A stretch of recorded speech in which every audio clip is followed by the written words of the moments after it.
Ya, itu sebab dalamnya color, dalamnya penuh dengan kartun, panduan, petua. Mai dari dekat jauh-jauh tak nampak. Mai. Tuan nak masuk susah masuk ke dalamnya. Tuan-tuan, di samping itu majalah Al-Ustaz. Ini adalah majalah hukum hakam, soal jawab. Kerana hidup kita ni tak terkeluar daripada 5 hukum: wajib, sunat, harus, makruh, haram. Apa hukum pakai songkok, tuan-tuan? Nabi tak pakai songkok macam ni lah. Hukum pakai songkok tutup kepala bagi lelaki, apa hukumnya? Sunat. Tapi kalau tujuan pakai songkok ni nak pergi ke masjid hari Jumaat, nampak macam baik, lepas tu kebas pula kasut-kasut yang cantik kat masjid, apa hukumnya? Nampak innocentnya. Tengok Pak Haji ni pakai songkok, kasutnya penuh dengan boot keretanya penuh dengan kasut, macam berlaku kat masjid KLIA beberapa tahun sudah. Sampai kawan saya daripada Singapura pun 3 orang nak pergi Mesir, akhirnya pakai siput Jepun je pergi Mesir. Siputnya hilang, kasutnya hilang. 3 orang hilang dekat masjid KLIA. Ditangkap orang itu, penuh boot keretanya dengan kasut. Lihat, janggut ada, songkok pun ada, tak percaya. Nampak kan? Apa hukum janggut? Sunat lah. Tapi kalau berjanggut ni tujuan untuk memikat anak tuan imam, hukumnya sampai lepas sembahyang asar pun ada sembahyang sunat lagi. Imam tegur, sembahyang sunat apa tu? Sembahyang sunat, tengah puasa lagi, tengah sembahyang dia cakap kan. Ini majalah hukum hakam. Wajib, sunat, harus, makruh, haram. Macam-macam soalan pelik, tuan-tuan. Saya terima di Facebook beribu soalan, tuan-tuan. Termasuklah soalan tentang seorang ibu yang meminta supaya apa hukum mendoakan menantunya biar mati. La ilaha illallah Muhammad Rasulullah. Sampai hati ibu, kenapa bu? Kerana menantu saya ni ustaz, dulu belagak je baik ustaz. Dia pesyarah kepada anak perempuan saya ni, pinang anak perempuan saya, bawa pergi US belajar. Rupanya negara sejuk ustaz, dia tak belikan sweater pun untuk anak saya ustaz, satu lai je. Bila balik ke sini terdedahlah perangai buruknya. 2 orang anak mereka lahir kat US ustaz, tapi perangai buruknya ustaz, kejinya. Hari raya yang kedua selepas balik ni ustaz, dia tak pernah datang rumah saya. Dia hantar anak saya tu duduk kat luar, tak sanggup masuk rumah saya. Ya Allah, hinanya tuan-tuan, dia perlakukan ibu mertua macam tu. Anak saya nak sangat pergi umrah, dia ada duit tapi dia tak nak hantar. Doktor, PhD kan, tak mau hantar. Lama saya sendiri sponsor anak saya pergi umrah. Cucu saya 2 orang duduk rumah 2 minggu, tak pernah pun sebut tentang bapak mereka. Bapak dia tak nak pergi, bapak dia tinggal, tak pernah sebut. Menunjukkan kedua orang cucu saya ni benci pada dia ustaz. Ya Allah, sedihnya, susahnya cerita. Bila anak saya pulang, delay flight, kami tunggu 2 jam terlambat. Dia duduk jauh, dia nampak saya, dia tak datang kat saya ustaz. Lepas tu bila anak saya turun, saya dia akan terbang, peluk saya, cium peluk dia. Dia cakap, Ustaz, lambat Ustaz tak beritahu, Ustaz tak SMS. Ya Allah, kejinya perkataan dia. Mak mentua, pak mentua tak dipedulikan. Menangis pakcik ni dalam radio, dalam telefon. Saya cakap, makcik panjang cakap, banyak bil makcik. Apa soalan makcik?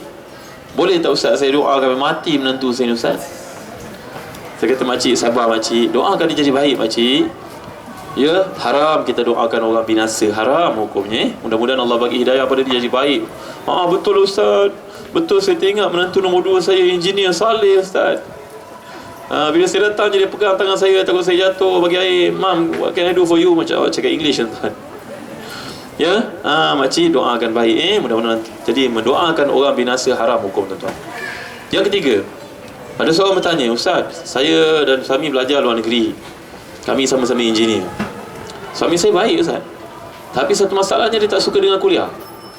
Dia rajin sembahyang kat masjid, lepas sembahyang dia balik. Dia kata, Ustaz, dia cakap benda sama je balik. Saya je dengan kuliah, Isyak nanti dia datang sembahyang, kami balik lah. Dia tabiat dia buruk Ustaz. Tabiat dia suruh saya minum air kencing dia yang pertama setiap hari. La ilaha illallah Muhammad Rasulullah. Dia tak ada, dia letak dalam tandas, nanti dia cakap saya, dah minum ke belum? Setiap hari saya bohong dia. Minum air kencing dengan tujuan untuk anti-aging tuan-tuan. Ini kepercayaan setengah masyarakat Melayu lama. Hukum minum air kencing, apa hukumnya tuan-tuan? Haram. Jadi majalah ni tuan-tuan, dia cuba meleraikan banyak masalah dalam hidup. Kerana hidup kita tidak keluar daripada 5 masalah tadi, 5 hukum: wajib, sunat, harus, makruh, haram. Ni kuku ni, apa hukum bela panjang-panjang? Apa hukum dia? Berbeza-beza tuan-tuan. Kadang-kadang jadi wajib. Ada ke wajib bela kuku panjang? Tuan-tuan, ini mulia Allah sekalian. Jadi hidup ni tak terkeluar daripada 5 perspektif hukum. Ustaz, suami saya ni suka orang rambut lurus, tapi dia tak tahu saya rambut keriting. Saya dah kahwin baru tahu rambut keriting. Boleh tak saya luruskan rambut Ustaz? Rebonding. Hukumnya? Ada hukum tuan-tuan. Ada hukum. Ya, anak saya ni Ustaz, dia semput dah Ustaz. Macam ni pakai inhaler batal puasa ke tidak? Hukum ni ditanya.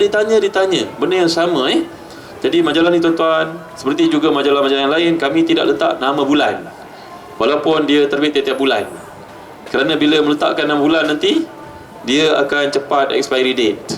Tapi kalau kita tak letak bulan, orang baca, orang lihat, dia akan boleh dipakai insya-Allah 10 tahun, 20 tahun yang akan datang. Kerana isu itu repetitif, dia berulang-ulang balik semula. Ada jelas? Okey. Ini pula abangnya. Ini namanya solusi, tentang solution. Majalah ni pula berbeza daripada yang dua tadi, kerana fokus ni adalah kepada aspek tarbiyah. Dalam ni kalau tuan-tuan lihat, dia banyak doa, banyak panduan, banyak petua, penyendal manfaat. Ya, insya-Allah kalau tuan-tuan tak rajin nak baca artikel dia yang jumlahnya 2 muka surat, kita tengok kotak-kotak ni pun kita dapat manfaat insya-Allah. Ya, siapakah yang membuka Konstantinopel contohnya yang disebut dalam hadis, cerita tentang beliau pendek je. Ya, belajar tentang ikhlas bagaimana, pendek saja, cerita-ceritanya pendek-pendek dalam kotak-kotak rumusan kepada artikel yang dikemukakan itu. Ya, di sini menulis ramai orang yang tuan-tuan kenal, antaranya Ustaz Fahrul Mak Joy, Ketua Pengarang, Ustaz Omar Muhammad Nur, sahabat yang amat saya cintai. Ya, di sini juga menulis Ustaz Said Nur Hisham, pendakwa terkenal. Di sini Datuk Ismail Kamus ada, Datuk Fadilah Kamsah ada. Saya sendiri pun ada kolom tafsir yang tuan-tuan biasa dengar di IKIM dahulu, saya abadikan dalam majalah Solusi. Ya, buat penulisan pula, mudah-mudahan penulisan ni lebih kekal daripada yang lain tuan-tuan Jadi inilah 3 majalah yang Telaga Biru telah terbitkan. Tuan-tuan, sokonglah kerja media Islam ini, kerana kami tidak punya wang untuk set up media elektronik yang besar-besar. Ni dekat dengan raya ni ada iklan-iklan yang menyahadukan diri, tengok tak? Aman dengan ayah, tengok tak? Impactful, tengok tak? Aman dengan ayah, tengok tak? Lahai, sibuk baca Quran sepanjang Ramadan. Bagusnya tuan-tuan ni. Dulu lebih 10 tahun lalu ada iklan aman dengan ayah. Kan aman kecil, lokong ayahnya, tanya, ya ni apa ya? Burung ya? Burung nak? Burung. Kamera di fast forward ke depan. Aman sudah 40, ayah sudah 80. Ayah pula bertanya pada Aman, Man ni apa nak? Burung ya? Man ni apa Man? Burung ya? Man ni apa Man? Ayah tak faham ke? Naik suara. Ayah pun buka lah memori catatan ibu 40 tahun yang lalu. Maka Aman pun membungkam mukanya ke riba ayah. Kesal atas kata-kata yang kasar. Tuan-tuan, kalau tiap hari kita dibimbing, dididik dengan iklan yang macam ni tuan-tuan, tak adalah orang curi besi tuan-tuan. Tak adalah orang curi seluar orang lain ketika sedang qada hajat dalam tandas masjid. Kat Masjid Besar dalam Kuala Lumpur, sampai terpaksa tak jaring atas tandas. Kalau tak, nampak je orang yang pakai handsome sikit, corporate sikit macam saya, cik. Masuk ke tandas, dia pergi tandas sebelah. Rupa perompak profesional ni tuan-tuan, dia telah buat secara sukarela sebelum Jumaat dialihkan cangkuk seluar tu daripada pintu pergi ke dinding. Faham tak? You get me or not? Perempuan biasanya tak buat benda pelik macam ni. So bila orang corporate masuk saja dalam tandas, dia pergi tandas sebelah, dia tahu cangkuk tu kat sebelah dia. Dia pijak paip, dia tarik seluar orang tu. 5 orang keluar pada hari Jumaat tidak berseluar pada hari itu. La ilaha illallah. Perompak-perompak ni tuan-tuan, kalau dididik, dibimbing dengan ketakwaan, iklan-iklan berkualiti, orang jadi baik tak tuan-tuan? Baik tak? Jawablah. Tuan-tuan, kami tak mampu nak buat stesen radio, televisyen, radio orang tuan-tuan, maka kami buat kerja kecil macam ni. Ni media juga. Dalamnya mujuk, bimbing, ajak, tunjuk arah. Kalau tuan-tuan sokong, tuan-tuan bersama dengan kami untuk menegakkan kalimah Allah sebenarnya. Kalau ada peluang besok satu masa kita buat radio Islam, TV Islam, tak tahu bila. Yang penting mesti lukiskan mapnya dulu, roadmapnya dulu. Okay tuan-tuan? Jadi inilah kerja kami buat media Islam, mengajak orang media Islam, mengajak orang fikir cari Islam, mengajak orang jadi baik. Dunia jadi selamat tuan-tuan kalau semua orang jadi baik tuan-tuan. Tapi bila orang semua berfikir untuk diri sendiri, tak fikir halal haram, itu jadi masalah. Jadi tuan-tuan, ini majalah namanya Solusi Penyelesaian. Ini namanya Al-Ustaz Soal Jawab. Al-Ustaz biasa orang jumpa Ustaz tanya soal jawab lah tuan-tuan tak? Ini adalah Gen Q, generasi Quran untuk orang muda. Ada anak, ajak mereka baca tuan-tuan InsyaAllah tidak akan rugi baca majalah ni, kerana Fokus ketiga-tiga ni tuan-tuan adalah mendidik, membimbing, mentarbiah, menjawab isu-isu, dan kesemuanya selamat daripada politik. Kerana isu politik ni tak ada orang yang setuju sama satu sama lain lah. Jadi kami elakkan isu-isu kontroversi, isu-isu yang pelik, yang janggal, yang ganjil, yang menakut-nakutkan, cerita hantu, cerita seksual kami tidak bawa. Cerita-cerita pelik macam orang pergi ke Kaabah, tak nampak Kaabah kan tuan-tuan. Rakaat pertama nampak Kaabah, lepas tu rakaat kedua dia sembahyang dah tak nampak Kaabah. Kenapa? Kerana masa sujudnya lama sangat, dia bangkit-bangkit, kepalanya termasuk dalam jubah orang Arab. Kita tak bawa lah cerita dongeng ni tuan. Kita bawa semuanya cerita yang baik, yang mendidik, yang membimbing. Di sini ada pelik tapi benar, tapi cerita-cerita Nabi. Nabi mengislamkan sekabilah orang selepas mereka melihat biawak bercakap dengan Nabi. Pokok datang menyatakan syahadah kepada Nabi. Air keluar daripada celah-celah jari Nabi waktu mereka kehausan. Kita bawa cerita-cerita macam tu. Sayyidina Umar yang dikenali oleh musuh-musuhnya walaupun mereka tak pernah berjumpa, kerana mereka dah jumpa dalam kitab-kitab Bible, Taurat sebagai contohnya. Rupa para Sayyidina Umar. Cerita-cerita pelik. Tuan, panjang cakap banyak dosa ni tuan. Dah pukul 4 dah. Terima kasih banyak atas kehadiran tuan-tuan. Jadi saya galakkan tuan, milikilah buku ni, tak rugi insya-Allah. Anakku, penyejuk mataku, majalah-majalah terbitan Telaga Biru, JNQ, Generasi Quran, Al-Ustaz. Setiap kali tuan-tuan mikir Ustaz ni, tuan-tuan akan dapat hadiah di tengah-tengah. Dia ada satu poster. Ni jadual senarai semak Ramadan. Mudah-mudahan dapat jaga kualiti puasa dan ibadah-ibadah yang menyumbang kepada puasa berkualiti. Ramadan berkualiti. Ini adalah majalah Ustaz yang titik beratkan soal jawab, agama, hukum, hakam. Ini pula adalah majalah tarbiyah, pendidikan, panduan, bimbingan, solusi. Pernah jumpa tuan solusi? Pernah jumpa? Siapa tak pernah jumpa solusi? Tak pernah dengar solusi? Alhamdulillah semua dengar. Siapa tak pernah dengar Ustaz? Kali pertama dia dengar. Alhamdulillah, Alhamdulillah. Hebat orang Putrajaya. Siapa tak pernah tengok atau melihat JNQ?